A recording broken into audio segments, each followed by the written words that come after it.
호수 배관이나 뭐 화학 제품도 있고 하니까 길게 영상을 해야 돼서 넘긴 영상 있죠. 그거 이어서 가볼게요. 이송부 간단하게 설명을 하면 기계실에서 물이 기계로 와야 돼. 그 배관들, 그 다음에 세제가 기계에서 뿌려져야 돼. 고기에 관련된 배. 그 다음에 기계가 작동하려면 이제 공압이라고, 또 전문적인 건데 공압이라고 해갖고 이렇게 바람을 넣어서 밸브를 이렇게 왔다 갔다 이렇게 작동을 시키거든요.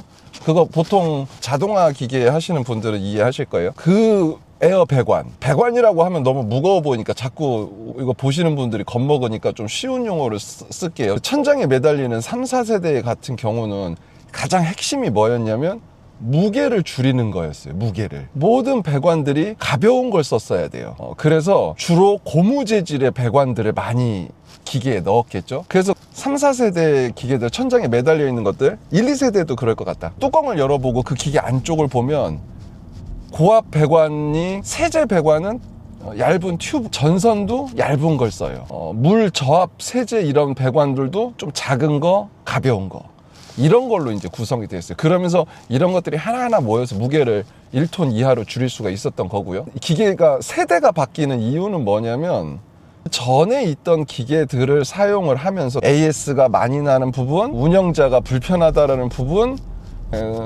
소비자들이 이런 기능이 있었으면 좋겠다라는 부분, 이런 것들이 또 한 2년 3년에 걸쳐서 계속 취합이 되잖아요. 그러면 그걸 쭉 모으면서 하나씩 개선을 해 나가거든요.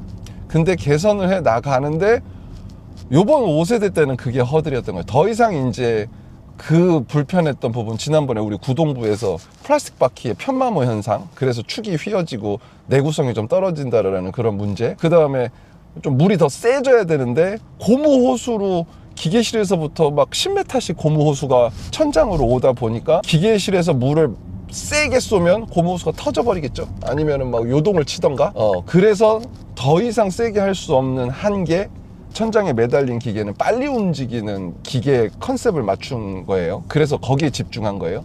근데 이제는 앞으로는 노터치 세차가 보편화가 될 거고 소비자들 입장에서도 대중화가 될 거기 때문에 생활에 깊숙이 노터치 세차장들이 들어온단 말이죠. 차 지나다니는 길에 심심치 않게 보이잖아요. 그러니까 그게 결국은 뭐냐면 옛날에 스피드메이트가 동네별로 작은 정비소가 들어오듯이 이제 생활로 들어오는 거예요.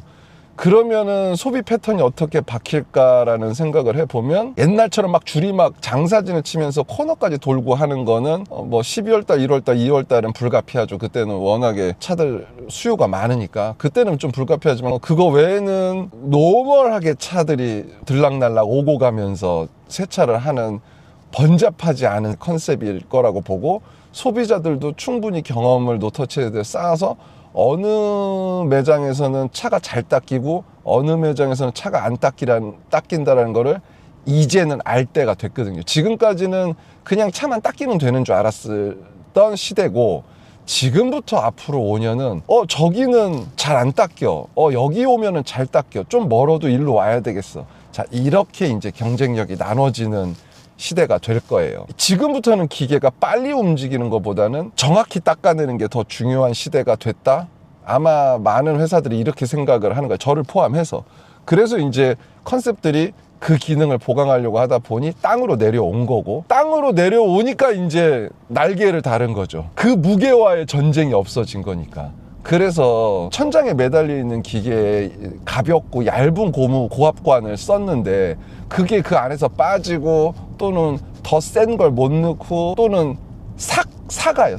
이런 것들에 불편함이 있고 한계를 느꼈었는데 거기에 이제 스틸을 넣을 수 있게 된 거죠. 옛날에 스틸이 없어서 안 넣은 게 아니에요. 빨리 움직여야 되니까, 가벼워야 되니까 스틸 대신은 좀 번거롭지만 고무를 넣은 거거든요. 근데 이제는 이제 스틸을 넣어도 되는 시대가 된 거죠. 그래서 5세대 기계들을 보면 고압 배관들은 꺾이는 부분, 진동을 많이 느끼는 부분, 그 다음에 어디 뭐 벽에 고정돼야 되는 부분, 뭐 요런 불가피한 부분들을 빼고는 거의 스틸화로 돼 있어요. 고압 배관들은. 그러니까 압력 손실이 적고, 무게는 이때 압력 손실은 적고 내구성이 좋아진 거죠. 일단은 무게가 있으면 내구성은 그거에 비례해서 좋아지거든요.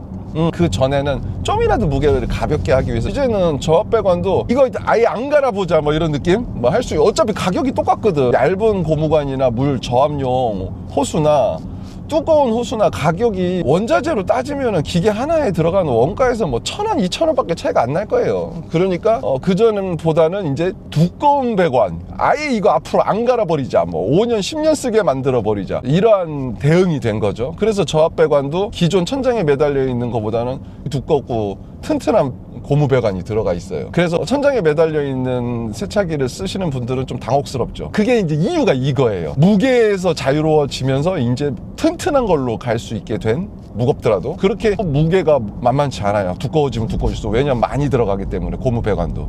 그래수 그것만 해도 키로수가 막 늘어나는 거거든요. 그 다음에 튜브, 그 세제 튜브도 옛날에는 그 투명 튜브를 썼었어요. 얇고 딱 그 양에 맞게 쭉 밀어주게. 근데 지금은 튼튼한 고무 튜브를 쓰는 거죠. 이것도 아예 손대지 않아도 될 만큼, 제가 전 영상에서 화학에 관련된 얘기하고 연계가 돼야 된다고 했잖아요. 세제가 움직이는 관은 내화학성 고무를 써야 돼요. 그래서 내화학성 고무들이 좀 더 무거워요. 그리고 내화학성이라는 거는 뭐냐면 고무가 화학 비누가 들어가면 삭아요. 그걸 뭐라 하죠? 경화돼요. 딱딱하게 세제가 들어가면. 이게 고질적인 그 3세대, 4세대의 노터치 세차기의 불편한 점이었거든요. 왜냐하면 호스가 세제는 넣어야 되는데 얇은 튜브를 써야 되고, 얇은 튜브는 아무리 내화학성 좋은 걸 쓴다고 했지만 시간이 가면 1년은 버텨요. 1년 동안은 당연히 내화학성이니까 버티는 거예요. 지금 제가 얘기하는 거를 좀 길게 보는 거예요. 뭐 우리가 세차기를 1년만 쓸 걸 아니까. 한 3년만 돼도, 3년, 2년, 3년 요 사이만 돼도 딱딱해지는 거지, 그 투명 튜브가. 그러면서 똑 부러져 버려. 지난번에 바늘로 빵꾸가 나면 잘라서 이을 수가 있는데 한 2년에서 3년 지나면 똑 부러져 버리는 문제를 갖고 있어요. 그 내화학성 튜브, 투명 튜브들이. 그래서 그것 때문에 막 세제 질질 새고 했던 경험 있죠. 그게 이제 그게 똑 부러져서 그래요. 그게 무슨 기계를 조립할 때 어떤 문제가 있었다 이런 게 아니라 2년 정도 지나면 그 고무 튜브가 경화가 되는 거예요. 그래서 움직이다가 어떤 진동에 의해서 어떤 임계점에서 똑 부러지는 거죠. 주로 겨울에 자주 부러져요. 이유는 지난번에 얘기한 것처럼 여름에는 좀 몰랑몰랑하니까 덜 부러지는 거지. 그러고 있다가 이제 2년이 지나니까 경화가 된 상태에서 2년이 지났는데 첫 추위 왔을 때, 추위가 갑자기 온도가 빡 떨어질 때, 느긋이 떨어지면 좀 그래도 대응할 수가 있는데, 왜 한파 한 번씩 딱 오잖아요. 첫 겨울 들어올 때. 그때 AS 전화 불나요. 근데 그때 접수되는 AS는 보통 그 바퀴에 관련 거, 플라스틱이 딱 경화돼서 텐션이 안 맞아갖고 되는 거, 그 다음에 그 똑 부러져갖고 기계 위에서 세제가 질질 새는 거, 요거예요. 원인은 이거고. 그러다 보니까 이제 무게에 관심을 안 써도 되잖아요. 그러다 보니까 이제 바닥에 내려오면서 좋아진 게 이런 내구성들이 좋아진 거죠. 그거를 고무 튜브를, 투명 그 가벼운 튜브를 안 쓰는 게 아니라 이것도 경화되려면 경화돼봐, 삭으려면 삭아봐, 이런 느낌으로 두꺼운 걸 쓰는 거지. 무게에서 자유로우니까. 그래서 아마 바닥에 내려온 세차 기계들 5세대들은 모르겠어요. 다른 회사 거를 뜯어보진 않았는데 일단은 저희 기계는 R&D 할 때 이렇게 그동안에 못했던 화풀이를 좀 했어요. 그런 게 좀 바뀌었고. 그래서 이 이송부에 대해서는 내화학성도 좀 좋아진 거라고 보시면 되고요. 그 다음에 케이블들이 전반적으로 두꺼워졌다. 그래서 결론은 내구성이 천장에 매달려 있는 세차기 3, 4세대보다는 많이 좋아졌다. 그래서 아마 3년 뒤, 5년 뒤의 내구성을 생각한다고 하면 차이가 좀 날 것 같아요. 왜냐하면 구동부도 고무가 아니라 체인이고, 그거는 한 번 설치하면 10년 동안 그 체인은 안 끊어지거든요. 천장에 올리려고 했던 그 고무 벨트는 1년에 한 번씩 정도는 끊어져요. 고무니까.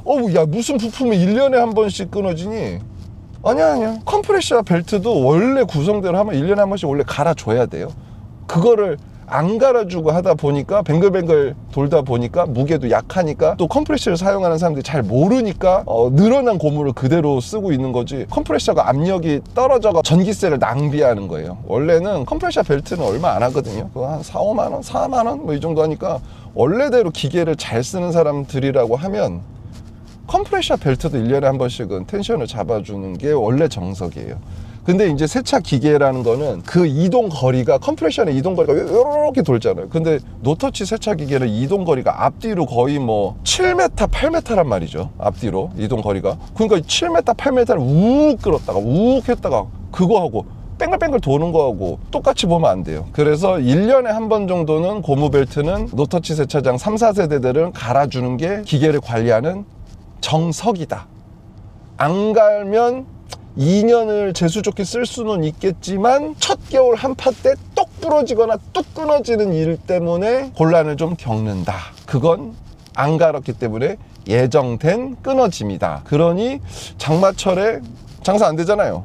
그때 한가할 때 이런 벨트 텐션이나 이런 거는 좀 잡아주고 벨트 그거 미리 갈아 놓자.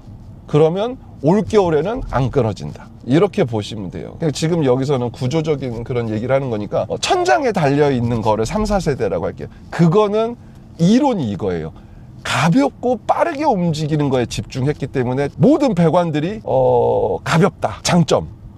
단점은 그렇기 때문에 내구성 면에서는 좀 손이 많이 간다. 터지는 일도 좀 있다. 미리 알고 대응하자. 자, 오늘의 영상은 여기까지.